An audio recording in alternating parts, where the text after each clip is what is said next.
play it all or nothing. Yeah, need it all in advance. The opposition know we're ready for it. Like a supper we eating, it won't be the last. Grind all the muscle, pull up. Poker right on the grass. We coming in, take over everything, run it up. Nothing holding me back. 3 in the wood, rushing. I don't like Dutch, don't even matter, you know I'm a face. And when I roll a paper, I like to go double. Run up a check, flip a W, make it an M. I need a couple. Welcome back to Takeover from the crib.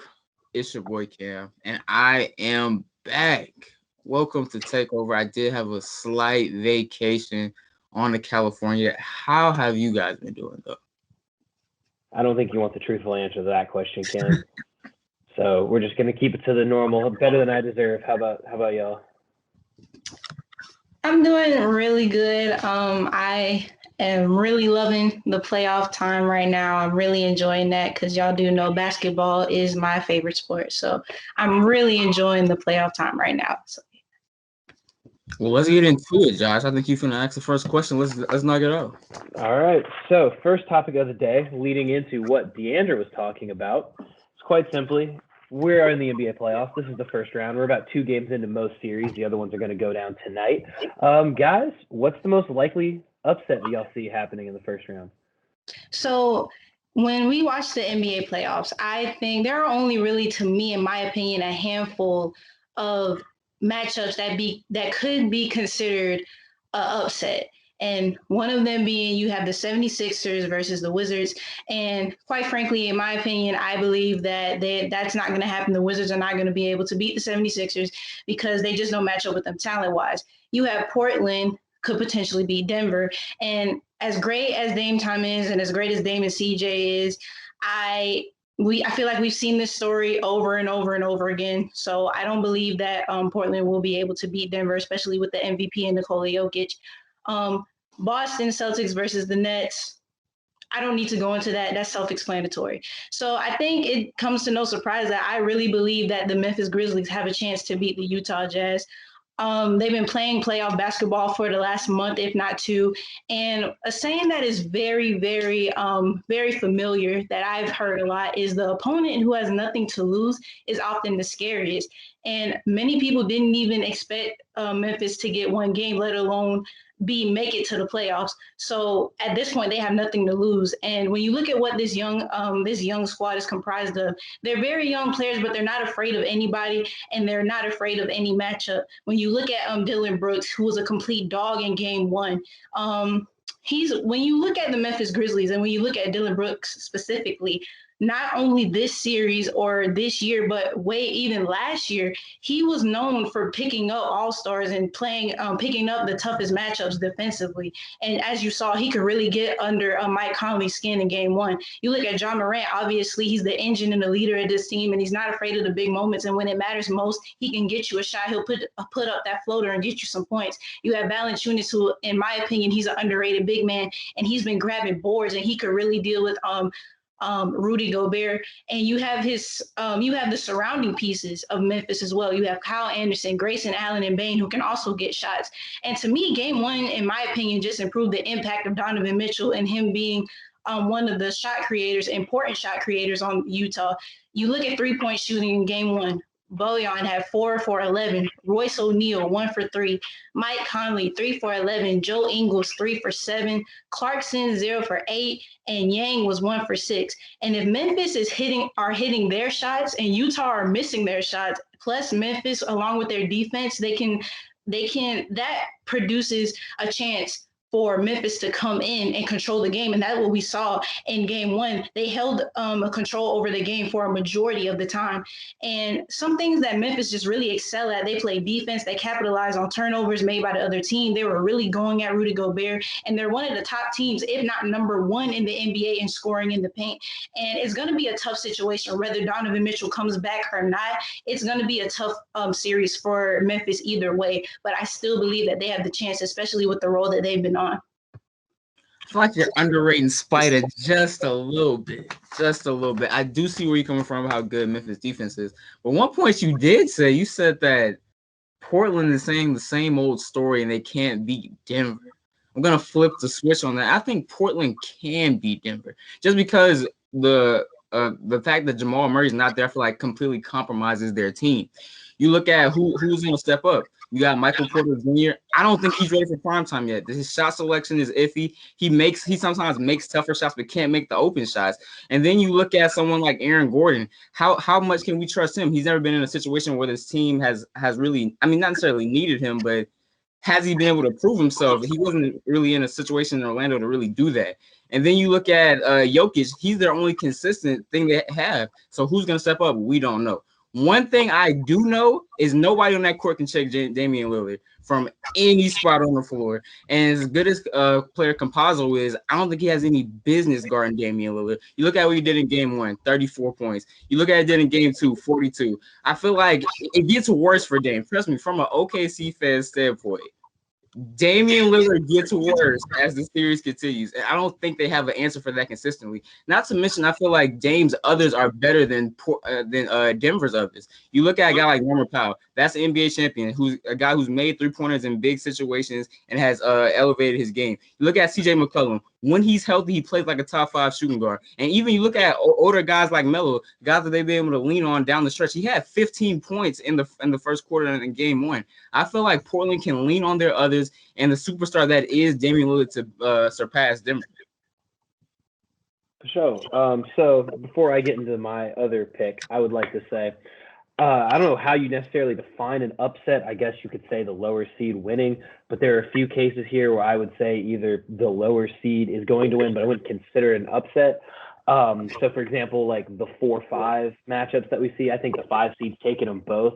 One of them because I'm a little biased, but also because of what I've seen in that series so far. And the other one because, as we've seen with the LA Clippers, they don't seem ready to play in the first round, let alone the second or the third or even the finals. So I think that both of those things are going to end up with the lower seed. I also think right now it looks like the Lakers might be taking the first round. Part of that is because Chris Paul is now hurt and we get another Chris Paul injury narrative. And the other part is the Lakers aren't exactly a normal 7 seed. So you can't necessarily call that an upset because they're kind of on the same level, I would argue. The upset I'm picking is Portland over Denver because Cam took most of my points.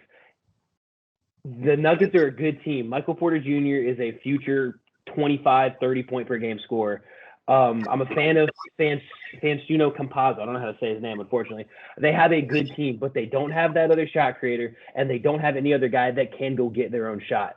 And right now, to me, it looks like Portland's doing a little bit of the Jordan rules type thing, where they're letting Jokic get his, but they're not letting Jokic get anybody else involved. Jokic has only had 1 assist and 5 assists in these 2 games. He's only had 6 assists in 2 games. That is not normal for Jokic. Jokic gets 8 a game.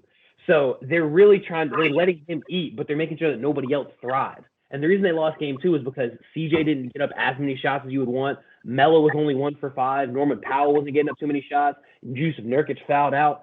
So I think that game 2 is an anomaly. I think Portland's taking it home for the simple fact of nobody has any business trying to guard Damian Lillard out there. And in the playoffs, Damian Lillard morphs into a different being. So give me Portland, man. This is partially my undying and unnecessary and sometimes irrational faith in Damian Lillard as a basketball player, but he's proven me right before, so I'm gonna roll with him. When Dame hit that shot versus my team, I cut the TV off and I went and studied for the SAT, man. Like I was hurt. I was hurt when Dame hit that shot.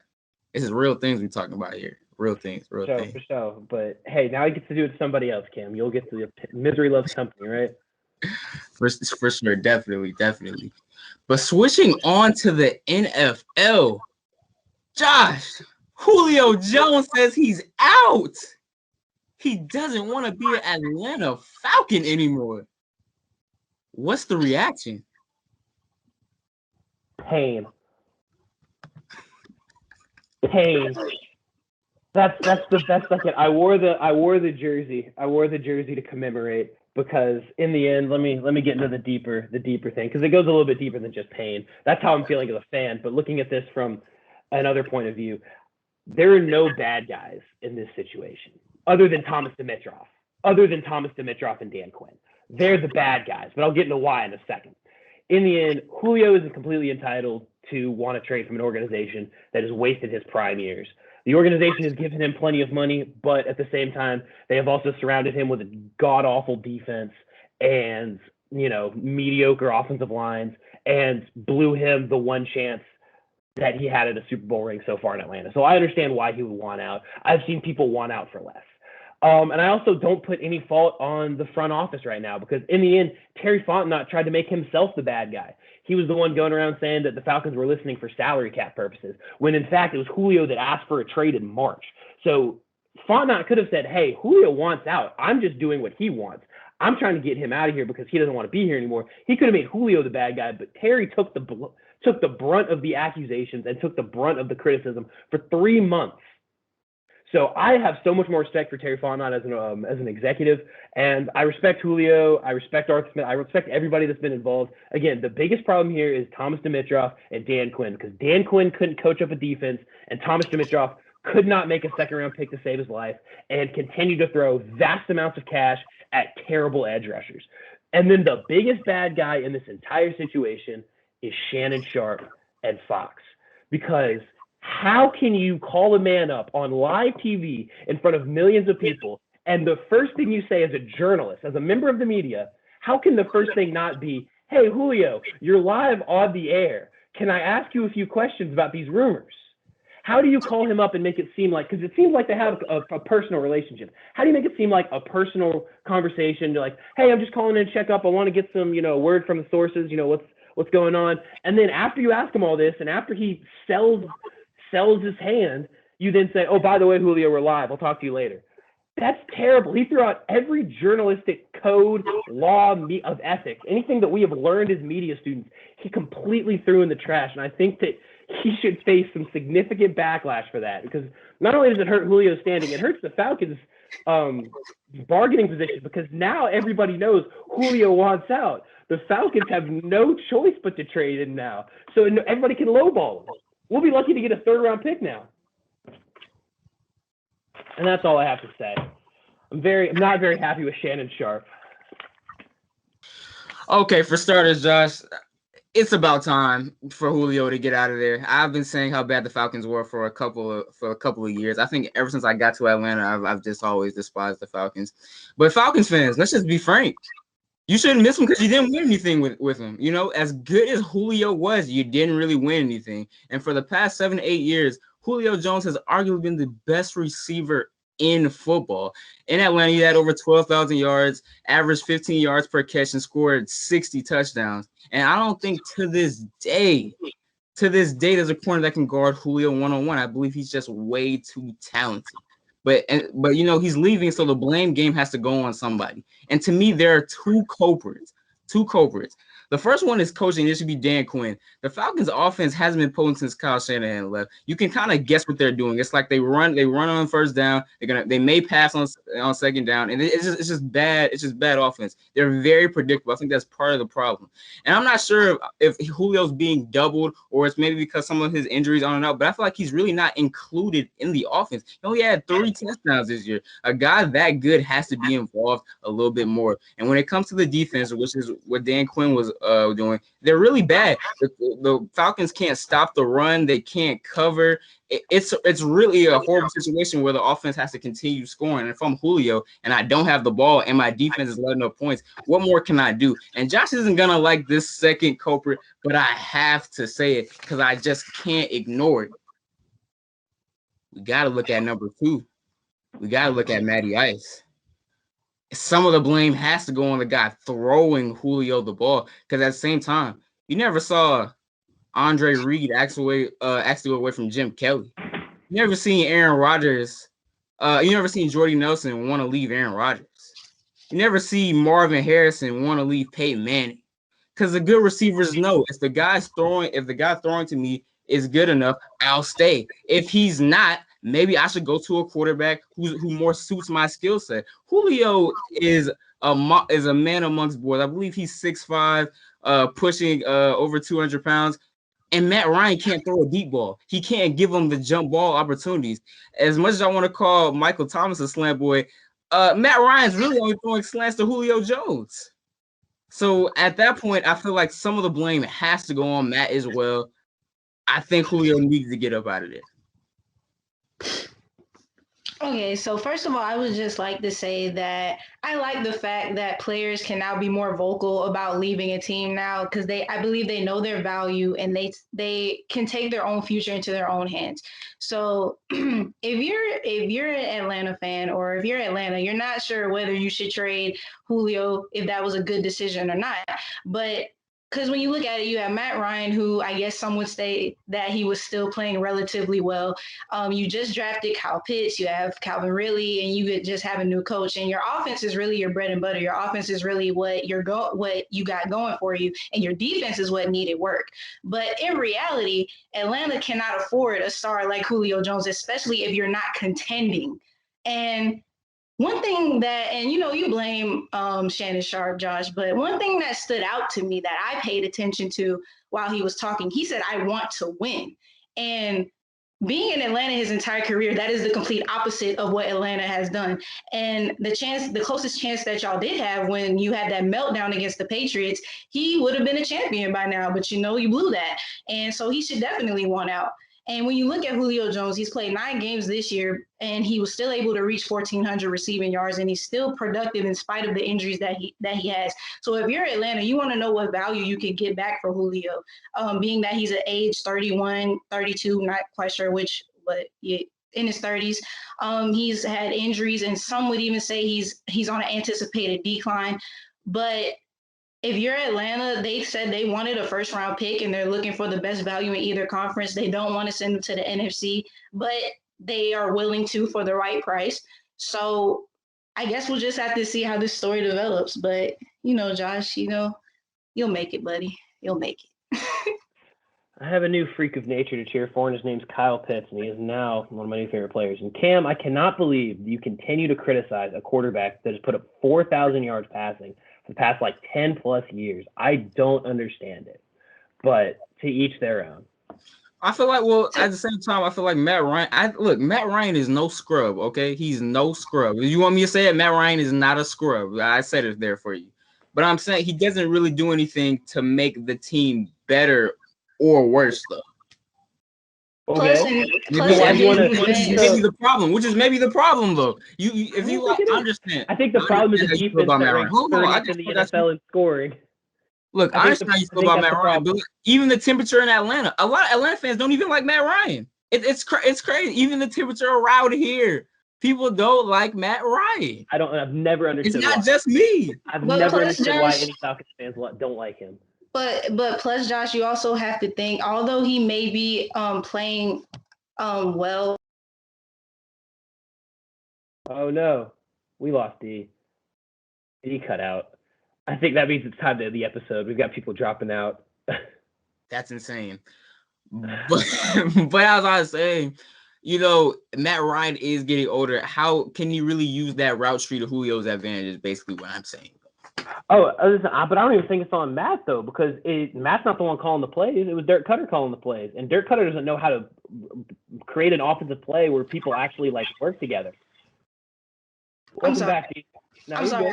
I don't know what just happened. But like I was saying, but what Cam did say in his little piece was he said that he doesn't really fit Julio Jones. So although he may be productive, maybe that's not the best quarterback for Julio in that situation. Yeah, and I'm okay. Listen, like I said, I said it at the beginning. I understand why Julio wants to get out. If I was him, I would have been out of there 2 years ago, honestly, because the Falcons have caused irreversible pain to a lot of people.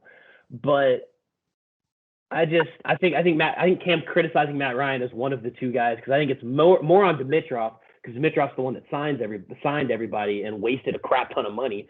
And I would blame Dan Quinn. I would blame Kyle Shanahan for blowing the Super Bowl. I would blame Dirk Cutter.